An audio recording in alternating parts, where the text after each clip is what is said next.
ठीक है ना। जय गुरुदेव। After meditation, as usual, we will enter into the studies, studies in the memories of our beloved Gurudev. So, before entering into the discourse,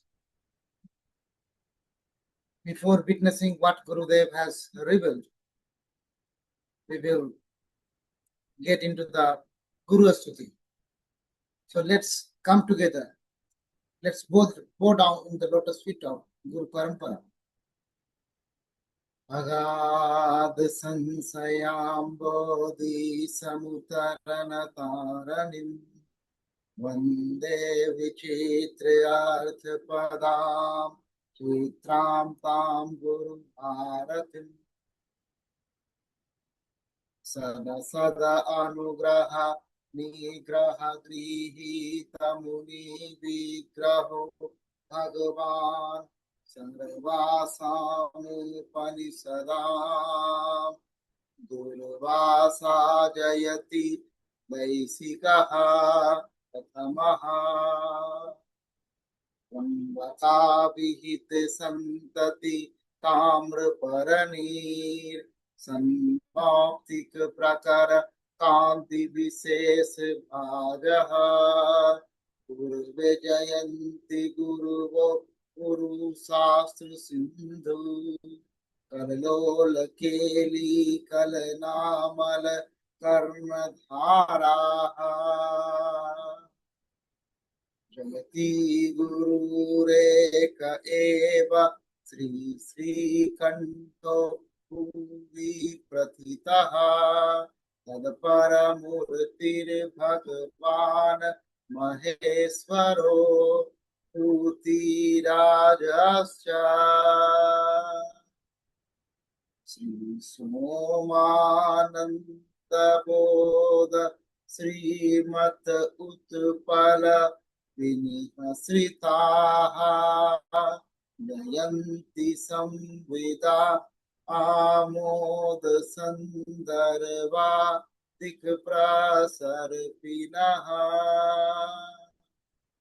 तद आस्वाद भरावेश प्रमहिता मति षट्पदीम् गुरुर्लक्ष्मण गुप्तस्य नाद सम्मोहिनीम् नुमः सदा अभिनवगुप्तं यत् पुराणं च प्रसीदमता हृदयं तत्परो उल्लासयः स्वयम् आस्फुरजे अनुत्तरम् अभिनवरूपा शक्तिः तद्गुप्तो यो महेश्वरो देवः तद उभयामलरूपम् अभिनवगुप्तं शिवं वन्दे यः पूर्णानन्दविश्रान्त सर्वशास्त्रार्थपारगः श्रीक्षेमराजः सो दृश्यादृष्टं मे गुरुतमः श्रीवसुगुप्त महागुरु सोमानंद प्रभु उत्पलयाचार्यन् अभिनवगुप्तं नाथं वन्दे श्रीक्षेमराजस्य नमो निखिल मालिन्ये विलासपन पटियसे महामहेश्वराय श्रीरामाय गुरुर्मूर्तये जय गुरुदेव। नमः कारुण्य देहाय वीराय सुगंधिने भक्ति गम्याय भक्तानां दुःखहर्त्रे ते नमस्तु ते यस्य उन्मेषनिमेषाभ्यां जगतः प्रलयोदयः तं शक्तिचक्रविभं प्रभवम् शङ्करमस्तु महा नमः शिवाय सततं पञ्चकृत्यविधायिने चिदानन्दघन स्वात्म परमार्थ अवभासिन आस्यानं चित्रस्योऽहं साकारत्वमुपागतम् जगद्रूपतया वन्दे प्रत्यक्षं भैरवं वपुहा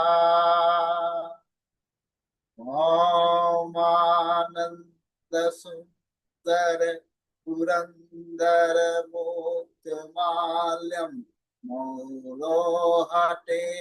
निहितं महिषासुरस्य पादाम्बुजम् भवतु मे विजयाय माचु माचिरसिंचित मनोहरम् अंबिकाया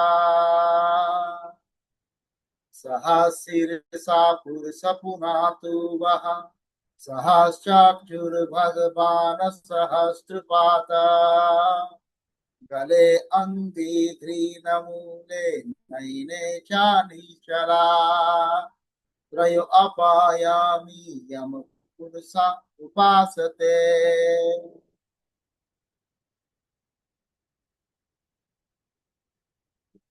ॐ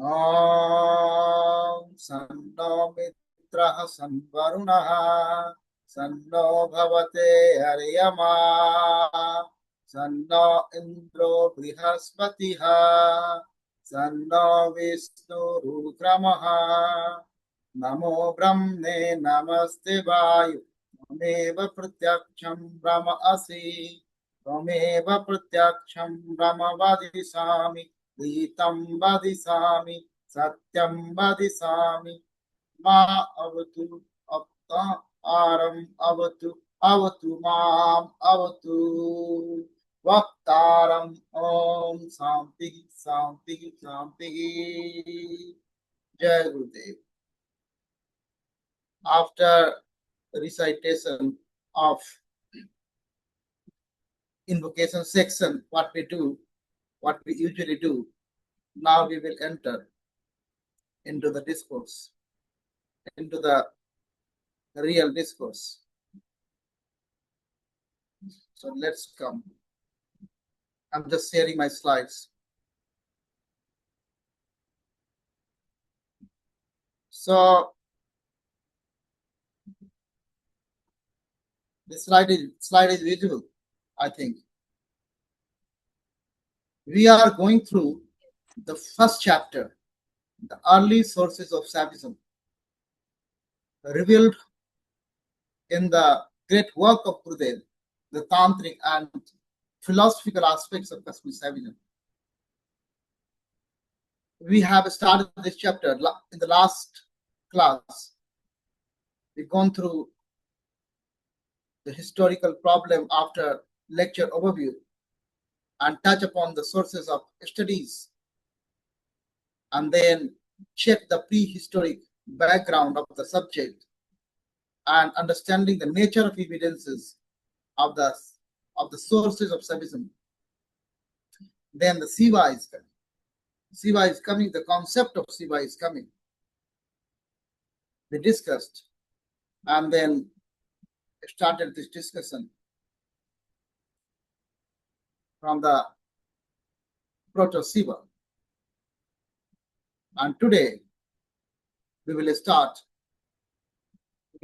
from Shiva as transcendent.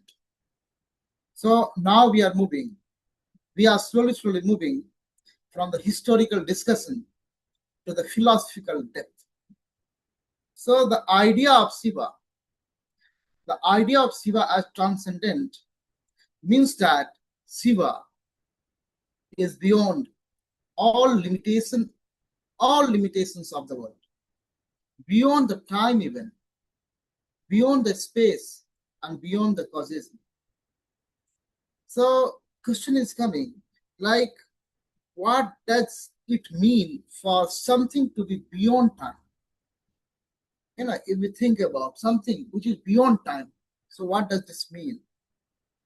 So it means it does not change, it does not decay or come into the existence. So that's simply we can understand that one. So in this sense, Shiva is not just a god among many gods. It's not ordinary. He represents the ultimate reality, similar to the concept of Brahman in the Upanishads. So in latter Shiva philosophy, Shiva is described as pure consciousness. The world is seen as a manifestation of this consciousness. So this idea transforms the religion into philosophy. So not just worship of a deity, but realization of the ultimate truth is coming up. So, Vedic God, if I connect them, so Vedic gods are connected to the natural forces. And Shiva, the transcendent, is beyond the nature itself. So, it's very important insight here. Shiva is both immanent, so in the world, ShavismI, and transcendent, so beyond it, so Vishwutirna. The Shiva is both. So now we conclude, like, Shiva as transcendent means Shiva is absolute, Shiva is eternal, Shiva is unchanging reality. That's the beauty of this philosophy. Now come, Shiva as ascetic. Whenever I call Shiva, GuruDev always, giving like Shiva. He's saying Shiva, not called Shiva in English, but we just pronounce like Shiva. Just remembering him. So Shiva as ascetic. So now we look at one of the most iconic images of Shiva, the ascetic yogi. So Shiva is often depicted, Shiva is depicted as sitting in meditation, covered in ashes, rock, bhasma, and living in mountains or cremation ground. So these symbols represent renunciation, tyag. So in Indian philosophy, renunciation is not a rejection of life. It is control over desires. So Shiva as ascetic shows mastery over body and mind. It shows freedom from attachment. So one question is coming, literal question. So why would a supreme God choose renunciation instead of power or wealth? So this reflects a key Indian idea. That is the idea of India. True power is inner control, not external domination. So it is connected with yoga. So meditation practices seen in the Indus seals also.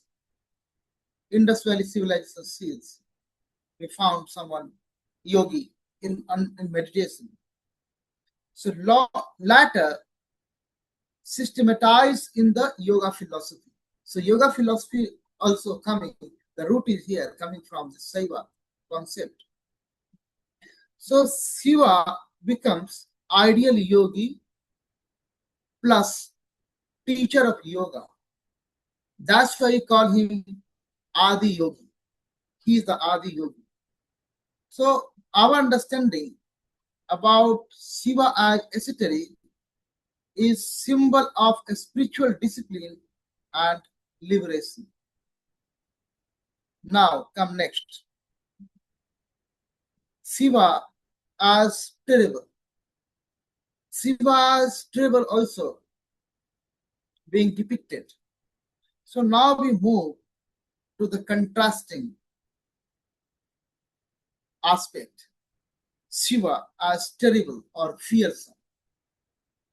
So this aspect comes from Rudra, the Vedic deity. Rudra, popular Vedic deity. God of storm, associated with the destruction, and both feared and respected also. So Shiva inherits this nature, the nature of Rudra, destroyer of the universe, Sangharak, and associated with the crimination ground. So Shiva is linked with the death and transformation, connected with the death and transformation. So why would destruction be the part of divinity? What destruction has to do with the divinity? That is the question. If we think, then we find answer.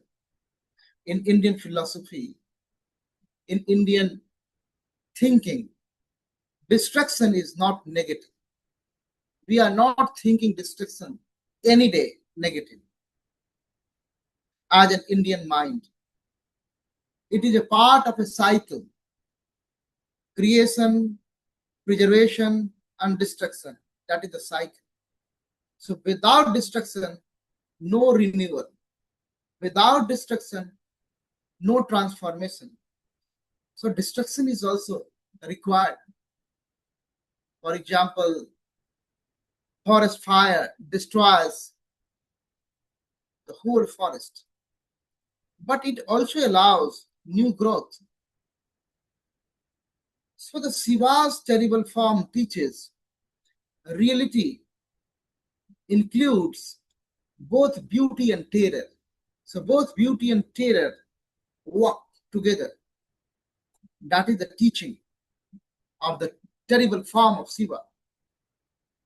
And it's also reflect the psychological truth. Psychological truth. That is, first one, humans fear death. Second, religion transform fear into understanding. So we can conclude as Shiva as terrible means power of transformation through destruction. Every end is a beginning. That is the learning here. Now, in this chapter, Guru is taking us here also non-Vedic roots. Non-Vedic roots of Shiva, this concept. So now we address a very important historical issue very carefully. Shiva does not originate fully within Vedic religion. In early Vedic texts, Indra, Agni, Varun are dominant. If you go through the scripture, they are the dominant. Shiva is not central. Instead, we find Rudra. And who is Rudra there? Is a marginal, ambivalent, associated with the wilderness. So it suggests Shiva has non-Vedic or indigenous origins. If we consider Vedic as indigenous, it's a non-Vedic roots we can find. So it means the Aboriginal people there, or indigenous people, had their own belief system. And these traditions interacted. And over the time, local deities plus Rudra become Shiva. And this is called synchronism, cultural blending. So that happened. Why do religion absorb local traditions instead of replacing them? Why? So if we think the answer can come to become more acceptable in order to adopt the social realities. So now Shiva becomes powerful because he represents both Aryan and non-Aryan traditions. So Shaivism here is we can conclude like a product of cultural synthesis, not as a single origin. Now let's come the Indus Valley civilization. So Indus Valley civilization, now we moved one of the most important historical foundations, the Indus Valley civilization. So this civilization, 2500 between 1900 BC was highly advanced, highly advanced. We go through the history, like they got a planned cities at that time, drainage system, beautiful drainage system we can have there, and trade networks all around the world even. So, but what interests us most in its religious life? And unlike the Vedic tradition, which is textual, Indus religion is symbolic and archaeological. We find seals, figurines, and sacred symbols. So, I can ask, like, how do we study religion without text? That's the issue. So, through symbols and through patterns, that's why the spiritual iconography is important too. So whatever symbols we got, seals we got, the patterns we got, so through studying them, through observing them, through connecting the dots, we can understand the religion. So the important observation, religion here seems nature-oriented and meditative, not ritualistic, not much rituals. So this is very important, and it's very different from the latter Vedic religion, which focus on fire sacrifices, yajnas, and the priestly rituals. You got a mediator between you and the god, the priest. So the Indus Valley religion, it's a more meditative and the nature oriented. So therefore, Indus Valley may represent an alternative religious tradition, possibly contributing to Shaivism.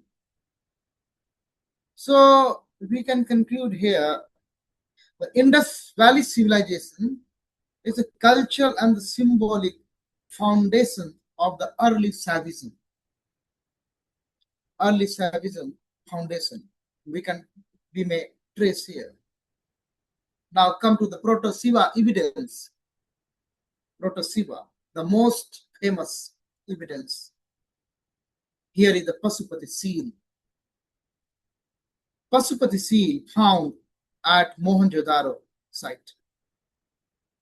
Mohenjo-daro side, they got this this Pasupati seal. And we have slightly discussed about this seal. We cannot fully claim it's a Siva, but definitely it's indicating towards early Shaivism. But there is a difference of opinion between the scholars. So a seated figure we got on the Pasupati seal, surrounded by animals there, and possibly bearing horns. So Sir John Marshall, I cannot forget because the work he did. So Sir John Marshall identified this figure and called it Proto-Siva. Proto-Siva he called. Why? Due to the yogic posture, because Siva are esoteric, we just discussed. And due to maybe animals, surrounded by animals, because Siva as a Pasupati, he is the lord of animals. So, but the question is coming, can we see over this is Siva? So that's the problem, because Indus Valley script is undeciphered. We are not able to fully understand that one. So this interpretation is not certain, but indication is there. Some scholars disagree. They have full rights of disagreement. They see it as a local deed, as a symbolic figure also. They claim. So what do we do as historians? If you are thinking in terms of understanding the history of Shaivism here, so we treat as a probable evidence, not proven evidence. So the Proto-Siva interpretative breeze between the archaeology and the latter Shaivism, that much we can conclude. So next, the yogic figure. So yogic figure, the posture of the figure is very important. It resembles the meditation or the yoga posture. So this suggests early knowledge of body control. Early knowledge of body control. That is the indication. So it is also showing the spiritual discipline.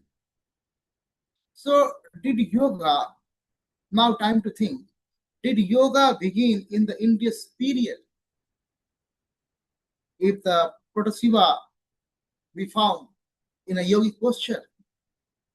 So here, due to this difficult Indus script, we cannot say with certainty, but we can think of this is one of the earliest visual hint of the yogic practice.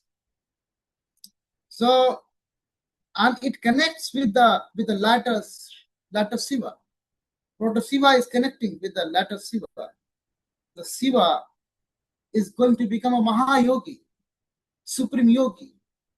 So this continuity is important. That's why Gurudev is indicating, Gurudev is just revealing these things. So this continuity is really very important, from prehistoric meditation to the classical yoga and to the Saiva philosophy. So we need to understand this chain. So yoga is just not physical. It is about the control of mind and consciousness. So yogic figure means early evidence of a spiritual discipline in Indian tradition. That need to be understood. This is the indication. This is the indication. Let's come the concept of Pasupati, the Pasupati concept, the lord of animals, Pasupati. So term Pasupati means, Pasu means animal, Pati means Lord. Guruji always explaining this one, Pasu, Pati and Pas, the triad model. There is an animal, that's a Pasu, and the owner is Pati, and there is a Pas, the bondage. So in the seal figure surrounded by the animal suggests control over nature. Control over nature. And in latter Shaivism, Shiva, the Pasupati, and humans, the Pasu, bound beings. So philosophical meaning we got, Shiva controls not just animals, but all living beings. Here, Pasu means all living beings. So, why are animals important in early religion? Every god in Hinduism, in general, got an animal, like a Vahan or associates. So, if you understand the historical development, humans dependent on animals, and they symbolized power, danger, and survival. That's the answer. So the Pasupati represents mastery over life, instinct, and nature. So mastery over life, mastery over instinct, and mastery over nature.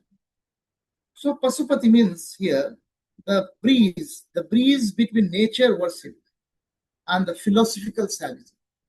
So from the nature worship one corner and the philosophical Shaivism, and this is the bridge. This is the bridge. The Pasupati concept is the bridge. So let's think about for a moment the animal symbolism. Animal symbolism. So animal in early religion are not decorative. They are not piece of decoration. You are putting this animal with that particular god. No, not like that. There is some symbolism, some representation. Animals represent natural forces. So animal represents instincts, particular instincts. Animal represents the cosmic powers. And it depends upon that particular deity, which natural forces or instinct or the cosmic power the rishis are going to connect. So for example, here, bull is representing the strength, and the tiger representing the power, and the snake representing the transformation. So Shiva is often associated with Nandi Maharaj, the bull, and the snake surrounded in the neck of Shiva. So these symbols reflects deep connection with the nature and the wilderness. That is the representation we can think of. In a tribal religions, they often worship animals, and this influence enters Shaivism. So the Shiva is not a place. Shiva is not a palace god. He is a god of forests. He is a god of mountains, and he is a god of wild species. So animal symbolism, concluding this one, the animal symbolism, the continuity of the tribal and the natural religion in Shaivism. That's the beauty of the absorption and affirmation of the Shaivism. Next, male-female duality. Male-female duality, that is also being reflected here in the very first chapter. Now we are really moving from history to philosophy. So universe is seen as based on dual principles. Dual principle, two opposite principles, combining, conjoining. So let's come. The male principle, Shiva, and the female principle, Shakti. And this is the beauty. These are not opposites in conflict. They are complementing each other. They are complementary. That is a good and right word. So, the very basic philosophical question Guruji is touching here. Can creation happen only with one principle? Here, our answer is no. Creation requires interaction. Without interaction, creation cannot be. Manifestation cannot be happen. Forces are interacting, then manifestations are being produced. So Shiva, the consciousness, and the Shakti, energy. For example, like electricity, needs both positive and negative. So positive and negative is complementing each other. So this idea comes central in Tantra and in Shaiva philosophy. So duality, the dipolar, that is the foundation of the cosmic creation. We more use the manifestation because unmesh and nimesh are there. So Shiva is manifesting, and Shiva is contracting. Sankoch is happening when contraction is happening. So this is the basis of the creation. Duality, male-female duality. Now come and how Sankhya influence. Sankhya philosophy, the oldest philosophy from the Indian school of thoughts, revealed by Kapil Muni. So Sankhya philosophy influence Gurudev has shaped here. So Sankhya philosophy introduces Purus, the consciousness, and the Prakriti, the matter. And it is similar to the, Shiva is a consciousness,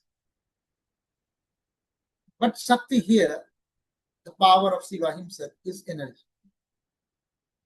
So manifestation is being explained there, Purus Prakriti, the two principles. I hear Shiva and Shakti.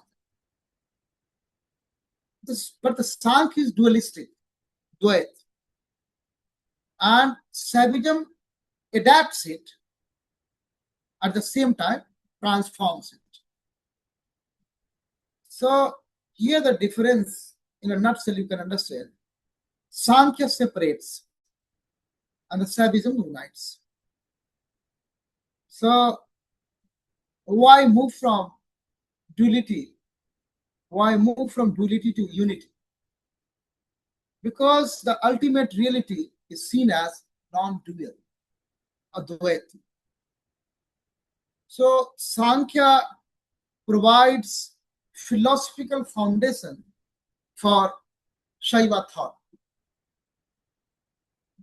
Satkaryavada, the theory, Sankhya theory, beautifully adopted by Shaiva of Kasmir, but in a transformed way. That we had discussed. in previous classes.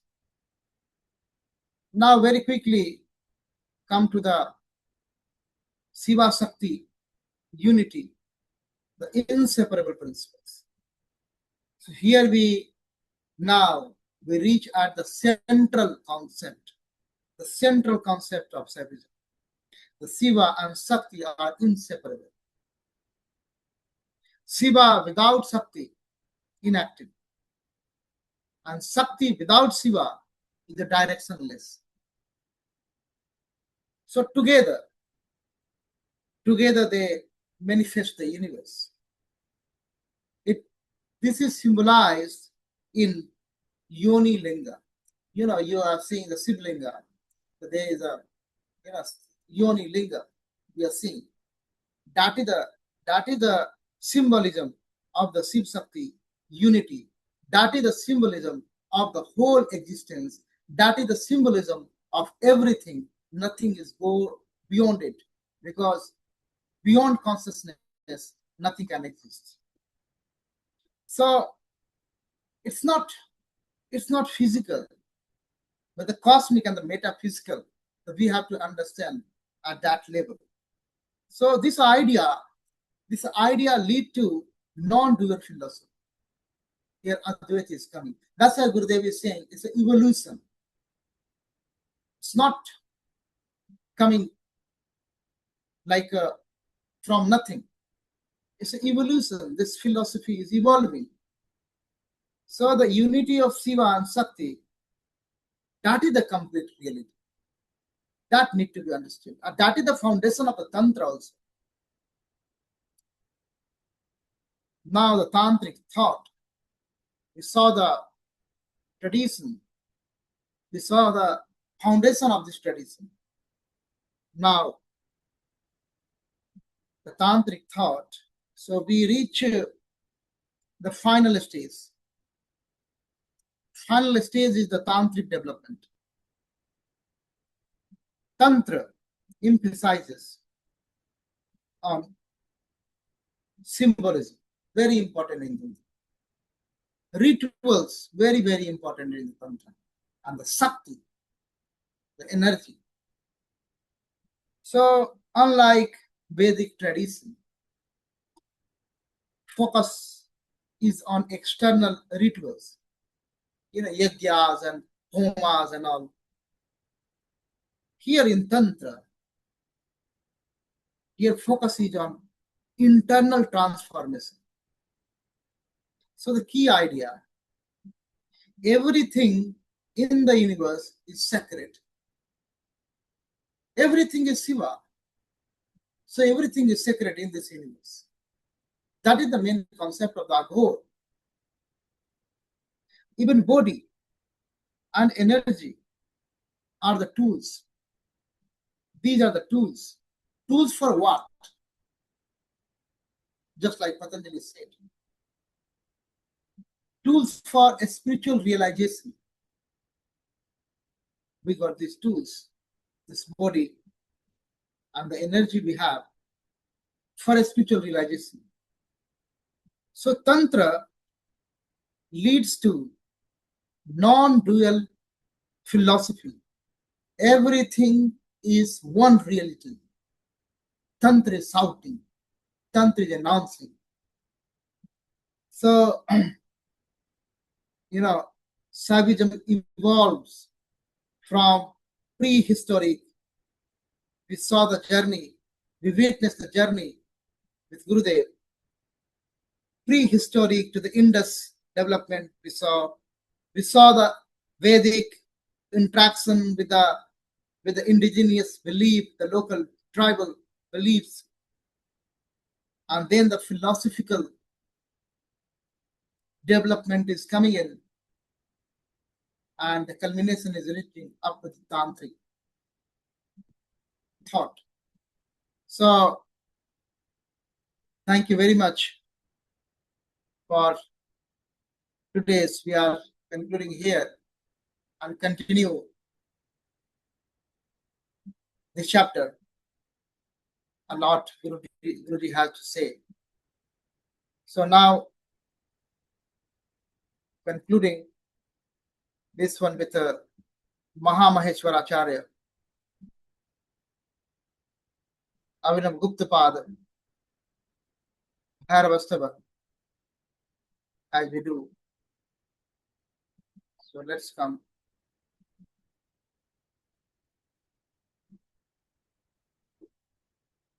Atha Bhairavastava व्याप्त चराचर भाव विशेषम छिन्मयमेकमनन्तमनादिं भैरवनाथमनाथ शरण्यं तन्मयचित्ततया हृदि वन्दे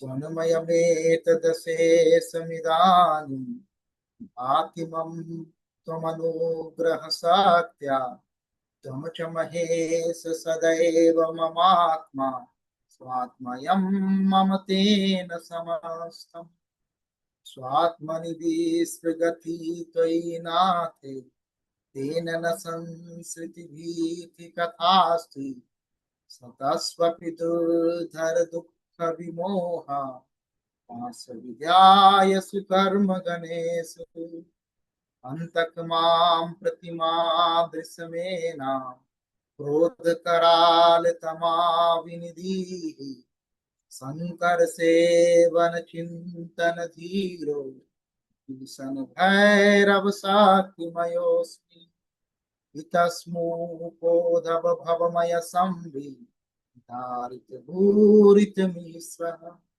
मृत्युयमांतक कर्म पिशाचर नाथ नमास्तु न जातु विवेमी गोश्चित सत्य विबोध मरीचि गोश्चित विश्व पदार्थ सतत्वा भाव परामृत निर्भर पूरने ये हमात्मनि निर्मिति में मानस गोचर मेति यदैव क्लेश दशातनुताप विधात्री नाथ तदैव मम त्वयि भेदा स्तोत्र परामृत वृष्टि रुदेति शंकर सत्यमिदं व्रतदाना स्नान तपो भवताप विदारि आपक नाश परात् आपक शास्त्र परामृत चिंता यस्यन्ति चेसी निर्मिति धारा नित्यति गायति हृष्यति गाढं संविधियं मम भैरवनाथ मां प्रियमाप्य सुदर्शनमेकं मन्य जनैः समज्ञं वसुरूपस्य कृष्ण दशाम्याम् अभिनव गुप्तः अस्तवं हिं करो येन विबुध भवमरु संतापं शमयति झटयति जनस्य दयालुः इति भैरवस्तवः. I am closing this meeting after Aghor mantra. Let's recite 3 times together. Aghorebhyot ghorebhyo ghoraghortaribhyascha sarvatha sarve sarvebhyo namaste rudra rupebhya aghorebhyot ghorebhyo ghoraghortaribhyascha sarvatha sarve sarvebhyo namaste rudra rupebhya aghorebhyo aghorebhyo ghoraghortaribhyascha sarvatha sarve sarvebhyo namaste rudra rupebhya. Jai Gurudev. Har Har Mahadev. I am closing this one.